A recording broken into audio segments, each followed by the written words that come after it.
আজকে এমন একটি রেসিপি শেয়ার করছি যা গরম ভাতে কিন্তু দুর্দান্ত লাগবে। আপনারা অবশ্যই এইভাবে একবার অন্তত ট্রাই করে দেখবেন। কথা দিচ্ছি সকলের অবশ্যই ভালো লাগবে।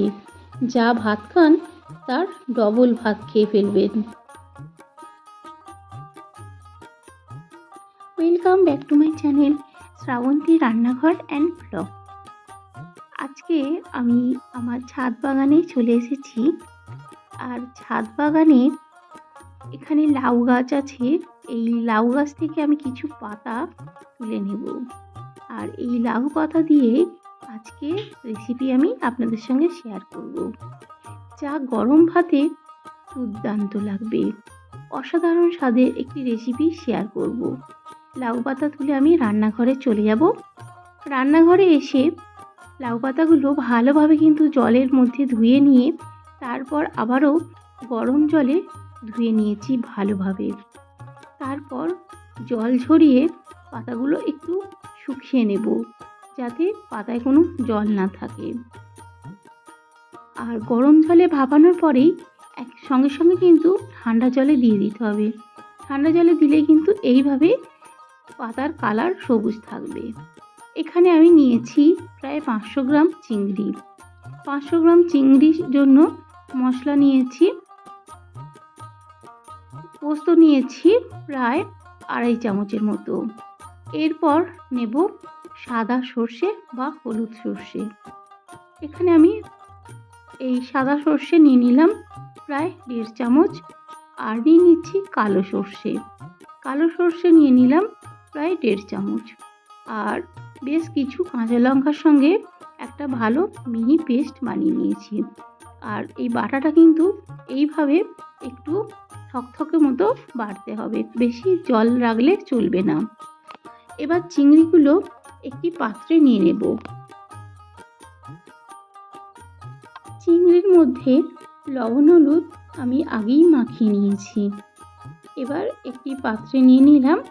এবার এর মধ্যে দিয়ে দেব ওই মশলা যে পেস্ট করেছিলাম, পোস্ত সর্ষে কাঁচা লঙ্কা। ওই মশলার মধ্যে থেকে আমি প্রায় 2.5 চামচের মতো নিয়েছি। এবার দিয়ে দিলাম টক দই। টক দইও নিলাম প্রায় 1.5 চামচ। এবার স্বাদ অনুযায়ী লবণ দিয়ে দিলাম। আর এর মধ্যে সামান্য একটু চিনি দিলাম, যেহেতু টক দই আছে স্বাদের ব্যালেন্সের জন্য দিলাম। আর সামান্য একটু হলুদ গুঁড়ো দিলাম 1/2 চা চামচ। আর সর্ষের তেল, অবশ্যই সর্ষের তেল দেবেন। এই রান্নাটায় সর্ষের তেলেই ভালো হবে। তাই এখানে 2 থেকে 2.5 চামচের মতো সর্ষের তেল আমি দিয়েছি। এবার ভালোভাবে সমস্ত উপকরণ চিংড়ির সঙ্গে মেখে নিয়ে প্রায় 1 ঘন্টা বা আধ ঘন্টা রেখে দিতে হবে। আপনাদের যদি সময় থাকে 1 ঘন্টা রাখবেন, যদি হাতে না সময় থাকে আধ ঘন্টা বা 15 মিনিট রাখলেও হবে।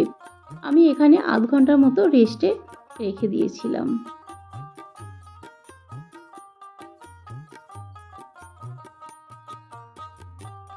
আধা ঘন্টা পর চলে এলাম। এবার একটি করে লাউ পাতা নিলাম। আর যে চিংড়িটা আমি ম্যারিনেট করে রেখেছিলাম সেখান থেকে 4 থেকে 5টা করে চিংড়ি লাউ পাতার ওপরে দিয়ে আর কিছু মশলা দিয়ে দিলাম। আর দিয়ে দেব একটা করে কাঁচা লঙ্কা। এবার লাউ পাতাটা মুড়ে নেব। লাউ পাতাটা এই প্রথমে একদিকটা মুড়ে তারপর অন্য দিকটা এইভাবে মুড়ে তারপর এইভাবে মুড়ে নিতে হবে। আপনারাও চাইলে সুতো দিয়েও বেঁধে নিতে পারবেন। আমি এইভাবে করে নিয়েছিলাম। আর যদি টুথপিক থাকে টুথপিকের সাহায্যেও এটা আটকে নেওয়া যায়। এইভাবে আমি ফোল্ড করে নিয়ে সবগুলো বানিয়ে নিয়েছিলাম। আর এই লাউ পাতার চিংড়ির এই পাতুরি খেতে কিন্তু দুর্দান্ত হয়। অবশ্যই কিন্তু আপনারা বাড়িতে এইভাবে বানিয়ে ফেলবেন। গরম ভাতে জাস্ট অসাধারণ লাগে।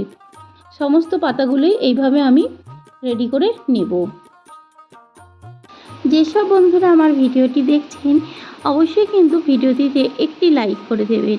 একটি লাইক কিন্তু আমার জন্য অনেক অনেক গুরুত্বপূর্ণ। সমস্ত পাতাগুলো আমি রেডি করে নিয়েছি। এবার একটি তাওয়ার মধ্যে অল্প একটু সর্ষের তেল জাস্ট ব্রাশ করে নিয়েছি। ওই 1 চামচের মতো তেল নিয়ে চারিদিক মানে চাড়িয়ে নিয়ে তারপর পাতুরিগুলো সাজিয়ে নিয়ে ঢাকা দিয়ে দেব। ঢাকা দিয়ে গ্যাসের ফ্লেমটা একটু কমিয়ে দেব।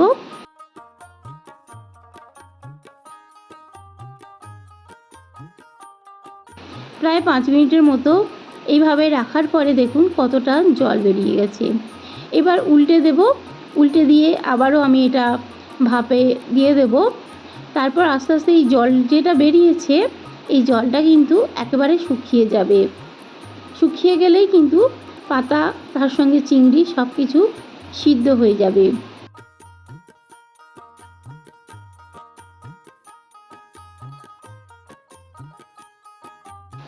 পাতাগুলো সবগুলোই উল্টে পাল্টে ভালো করে ভাপিয়ে নিলাম। আর একেবারে শেষের দিকে আমি আর ঢাকা দিইনি। দেখুন জলটা কিন্তু অনেকটাই কিন্তু টেনে গেছে। এইভাবে কিন্তু পাতুরিগুলো বানিয়ে নিলাম। এগুলো হয়ে গেছে। এবার এগুলো তুলে নেব আস্তে আস্তে। তারপরে আরও দুটো ছিল সেগুলো করে নেব। দেখুন এগুলো হয়ে গেছে। এগুলো তুলে নিচ্ছি। জল একেবারে শুকিয়ে গেছে। একে একে সবগুলোই তুলে নেব। বাকি যে আরও 3টে ছিল সেগুলো আমি একইভাবে করে নিলাম। আর এতটাই লোভনীয় হয়েছিল যে গরম ভাতের সঙ্গে জাস্ট অসাধারণ লাগে। আপনারা বাড়িতে অবশ্যই একবার এইভাবে লাউ পাতা দিয়ে চিংড়ির ভাপা বা পাতুরি আপনারা তৈরি করে ফেলুন, দেখবেন খেতে কিন্তু অসাধারণ লাগবে।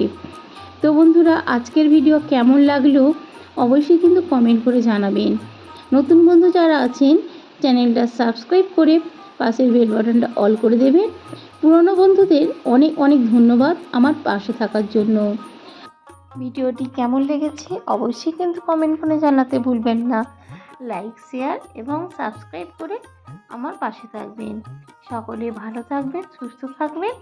Thank you. আবারও ফিরে আসবো কোনো রেসিপির সঙ্গে। টাটা।